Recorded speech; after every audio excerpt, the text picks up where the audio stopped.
A sloth, a donkey, and a curious human. Send a prompt and see what they're doing. One hits record with a question on his mind. Two brothers pick it up, see what they find. Corn takes his time, Herman's got the facts. Back and forth, they never hold back. My weird prompts, come on in, that's where we begin. My weird prompts, glad you're here. This episode was generated using artificial intelligence. Please verify facts. My Weird Prompts is a community-driven initiative exploring how AI can fuel curiosity and uncover the fascinating ways our world works.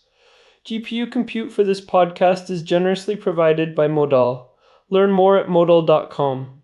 I was reading through some defense white papers the other day, and it struck me just how much the world has changed since the early 2020s. We used to talk about the peace dividend as if it were a permanent feature of the global economy, a sort of historical reward for the end of the Cold War. But looking at the headlines this week in March 2026, that feels like a lifetime ago. Today's prompt from Daniel is about the shifting global air defense landscape, specifically how countries like Germany and the United States are moving beyond the old siloed models and building these massive integrated shields. It is a transition from seeing air defense as a niche military capability to seeing it as the very foundation of national sovereignty.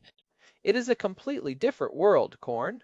I am Herman Poppleberry, by the way, for anyone joining us for the first time. Daniel is pointing us toward a really critical shift. For a long time, air defense was almost an afterthought for many Western nations, something you bought in small batches and hoped you never had to turn on. It was point defense, meant to protect a specific airfield or a carrier group. But what we are seeing now, especially with Germany's integration of the Arrow 3 system and the American push for the integrated battle command system in the Pacific, is a transition to what planners call deterrence by denial. It is not just about having a big stick anymore. It is about having a shield so impenetrable that the other side decides it is not even worth trying to swing.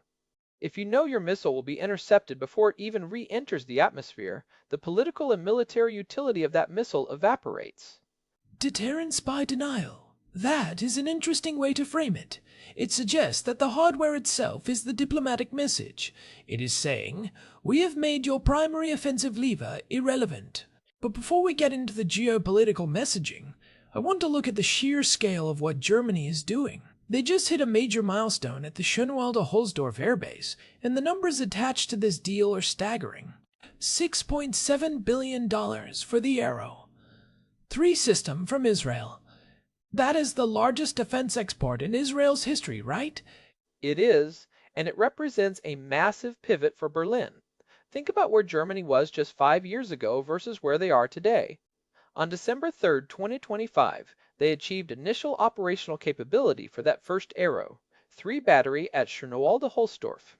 Then, in January of this year, they upped the ante with another $3.1 billion contract increase. They are essentially making themselves the backbone of what they call the European Sky Shield Initiative, or ESSI.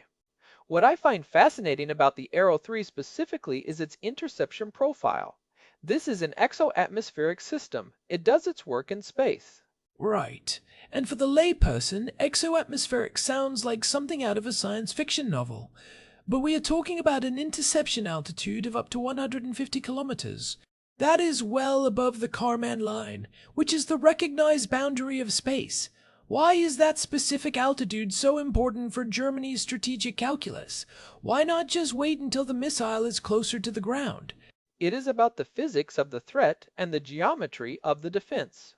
If you can hit a ballistic missile while it is still in the vacuum of space, you are dealing with it at its most predictable point in the flight path, before it starts performing terminal maneuvers or deploying decoys in the atmosphere. The Arrow 3 uses a hit-to-kill kinetic interceptor, meaning it does not carry a warhead, it just slams into the target at incredible speeds. With a range of between 1,500 and 2,400 kilometers, Germany can provide a protective umbrella that covers not just their own territory, but a huge chunk of Central and Eastern Europe. It is a fundamental shift from point defense to area defense. By intercepting so high up, you also avoid the fallout of a nuclear or chemical warhead detonating over your own population centers. You mentioned the European Sky Shield Initiative, which I know Boris Pistorius has been championing. It is up to 22 nations now, including some names that might surprise people, like Austria and Switzerland. I have to imagine that is causing some internal friction in those countries. I mean, how do you maintain a tradition of neutrality while plugging your sensors and shooters into a German-led NATO-adjacent missile shield? That is the big debate in Vienna and Bern right now. The critics say that by joining the initiative, they are effectively abandoning their non-aligned status because the system relies so heavily on shared data and integrated command structures. You cannot be a little bit integrated. But the counter-argument which seems to be winning out is that neutrality does not mean being a sitting duck. In a world where intermediate-range missiles can cross a continent in minutes, isolation is a luxury no one can afford. The technical reality is that you cannot run a system like Arrow 3 in a vacuum. It has to talk to the rest of the network to be effective. If a radar in Poland spots a launch, that data needs to flow to the German interceptor in milliseconds. If Austria stays out, they are essentially creating a hole in the shield that endangers everyone, including themselves. And that brings up the Oreshnik issue. We have seen reports recently, even as of early March 2026, that even with the Arrow 3 being operational, there is this anxiety about these ultra-high-speed vectors, like Russia's Oreshnik missile. From what I understand, even a top-tier system like the Arrow needs even tighter software integration with the United States-led NATO network to handle those kinds of threats. Is the hardware already falling behind the software requirements? I would not say the hardware is falling behind, but the software is definitely where the real battle is happening. The Arrow 3 is an incredible piece of engineering, but it was originally designed for regional threats in the Middle East. When you transplant that into the European theater and face off against something like the Oreshnik, which is moving at extreme speeds and potentially using different flight profiles, the margin for error shrinks to almost zero. This is why Moshe Patel, the director of the Israel Missile Defense Organization, has been working so closely with German industry and the United States. They need to ensure that the German radars, like the TRML-4D sensors made by Hensoldt, are speaking the exact same language as the interceptors and the satellite tracking data coming from the Americans. If there is even a half-second lag in the data handshake, the interceptor misses by a mile. It sounds like the days of buying a standalone battery and just parking it on a hill are over. You are buying into an ecosystem. Speaking of ecosystems, let's look across the pond at what the United States is doing, because they seem to be taking this networked approach even further with the Integrated Battle Command System, or IBCS. You have been following the developments in the Pacific closely. What is the goal there? The goal is total interoperability, or what the military calls any sensor, best shooter. For decades, the Army had its Patriot and THAAD systems. The Navy had Aegis on its destroyers, and the Air Force had its own sensors, and they did not always play well together. They were like different computer operating systems that could not share files. The IBCS is the software glue that fixes that. It creates a single integrated air picture. If an Air Force F-35 spots a cruise missile, that data can be fed instantly to an Army Patriot battery or a Navy destroyer to take the shot. We saw a big test of this just a few days ago on March 17th when the Army deployed the new Indirect Fire Protection Capability Increment 2 to South Korea during the Freedom Shield 2026 exercise. I saw that. The Indirect Fire Protection Capability, or IFPC, is focused on shorter range threats, right? Drones, cruise missiles, that sort of thing. It feels like the United States is trying to build this multi-layered cake where every layer is talking to the others in real time. But the real crown jewel of this strategy seems to be Guam. $8 billion is a lot of money to spend on one island, even one as strategically vital as Guam. It is a massive undertaking. They are calling it the Guam Defense System, or GDS, and the goal is to turn the island into a 360-degree joint node by the fiscal year 2027. This is not just about putting a few more launchers on the beach. We are talking about 16 different sites across the island, all integrated through that IBCS software. It is designed to counter everything from North Korean ballistic missiles to Chinese hypersonic gliders. Lieutenant General Robert A. Rash Jr., who heads the program office, has been very clear that this is a 10-year construction project. It is not just a military base, it is a permanent, fortified ecosystem. It requires 2,300 permanent personnel just to keep it running. That is where the friction comes in, though. I was reading about Governor Lou Leon Guerrero's concerns. When you drop $8 billion and thousands of personnel onto a small island like Guam, you are going to see some massive second-order effects on housing, healthcare, and infrastructure. It is the classic tension between national security requirements and human security for the people who actually live there. How are they balancing that? It is a tough needle to thread. The Department of Defense is trying to frame this as an investment in the island's long-term stability and economy, but for a local resident, seeing 16 different missile defense sites popping up around your home is a lot to process. There is also the logistical side. Raytheon just finished a $115 million expansion of their Alabama facility specifically to keep up with the demand for interceptors. Northrop Grumman is reporting that their supplier network is now scaled to produce equipment for 24 battalions per year. The industrial machine is finally catching up to the strategic reality, but the physical footprint on the ground is where the politics get messy. We are seeing a return to a sort of total defense posture that we have not seen since the mid-20th century. It is interesting that you mention the industrial machine. We spent so many years offshoring our manufacturing and letting our defense industrial base lean out, and now we are seeing this frantic scramble to scale back up. It is not just about the missiles themselves, but the raw materials, the chips, the specialized labor. Does the United States actually have the capacity to maintain this pace? That is the multi-billion-dollar question. The expansion in Alabama is a good sign, but we are still playing catch-up. What is encouraging from a strategic perspective is that the software-defined nature of systems like the IBCS actually makes the hardware more efficient. If you can use any sensor to guide any shooter, you do not need to over-provision every single battery with its own expensive radar and command post. You can be more surgical with your deployments. But you still need the interceptors, and you still need the people to maintain them. The scale of production Northrop Grumman is talking about, 24 battalions a year, is a massive leap from where we were even 3 years ago. Let's loop back to the European side of this for a second. We talked about the Arrow 3 and the German-led initiative, but there is another player in the room. The French and the Italians have their own system, the Surface-to-Air Missile Platform Terrain, or SAMPT. There's been a lot of talk about whether that system will be fully integrated into the European Sky Shield. Right now, the initiative seems very focused on American and Israeli tech. Is this a case of technical incompatibility, or is it more about industrial protectionism? It is a bit of both. The French, in particular, are very protective of their strategic autonomy. They want a European solution for a European problem, and they are wary of becoming too dependent on American or Israeli technology. The technical challenge is that the SAMPT uses a different architecture than the Patriot or the Arrow. Integrating it into a single, seamless network requires opening up proprietary source codes and sharing sensitive data that countries are often hesitant to hand over. But if the goal of the European Sky Shield is true collective defense, they have to find a way to bring the French and Italians into the fold. Otherwise, you just end up with 2 or 3 smaller shields that do not talk to each other, which defeats the whole purpose of the IBCS philosophy. It is the ultimate litmus test for European unity.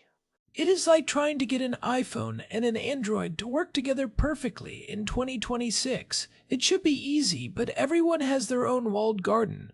What strikes me about all of this is the sheer cost. Between Germany's $6.7 billion and the $8 billion for Guam, we are talking about astronomical sums of money. Is this sustainable? If the threat vectors keep evolving as fast as the Oreshnik, are we just throwing money into a hole that keeps getting deeper? I think that is the central tension of modern defense. The cost of the interceptor is almost always higher than the cost of the missile it is trying to stop. A suicide drone might cost $20,000, while the missile used to shoot it down costs $2 million. But you have to look at what you are protecting. If that $2 million interceptor saves a $1 billion power plant or a city of 1 million people, the math changes. The real innovation we need to see, and we are starting to see it with things like the indirect fire protection capability, is driving down the cost per kill. That means looking at laser-directed energy, high-powered microwaves, and more affordable kinetic interceptors. We are in a race to make defense cheaper than offense again. Lasers. Now we are really getting into the nerdy stuff, but you are right. The cost-to-kill ratio is the ultimate metric. If we can move to directed energy for those lower-tier threats, it frees up the high-end stuff like the Arrow 3 for the truly existential threats. It is a layered approach, not just in terms of altitude, but in terms of cost and technology. It is about managing a portfolio of risks. And that brings us back to what Daniel was asking about. The strategic calculus for these countries is that the era of being able to ignore air defense is over. Whether you are Germany looking at the threat from the east or the United States looking at the Pacific, the shield is now as important as the sword. We are moving toward a world where your national sovereignty is defined by your ability to control your own airspace. If you cannot do that, you are not really a sovereign actor in the modern sense. You are just a target waiting for a timeline you do not control. It is a sobering thought. The shield as a prerequisite for sovereignty. It also changes the nature of alliances. In the past, an alliance was about promising to send troops if your neighbor was attacked. Now, it is about promising to share your radar data in the first 3 seconds of a launch. The speed of conflict has accelerated to the point where the human is almost out of the loop. That is the dark side of all this integration. The faster the systems get, the more we have to rely on automated responses. That is why the IBCS is so critical. It provides that human-in-the-loop oversight while still moving at machine speed. But as we see with the debates in Guam and the neutrality concerns in Europe, the human element is still the most unpredictable part of the equation. We can build the most advanced network in the world, but the political will to use it and the social cost of hosting it are things that software cannot solve. I think a good takeaway for our listeners is that the next few years are going to be defined by this race for interoperability. It is not just about who has the fastest missile anymore. It is about who has the most robust data link. If you want to dive deeper into the technical roots of this, we did an episode a while back, number 1392, called Shield of the Levant, where we looked at the multi-layered defense model Israel built. It is really the blueprint for everything we are seeing in Germany and the Pacific right now.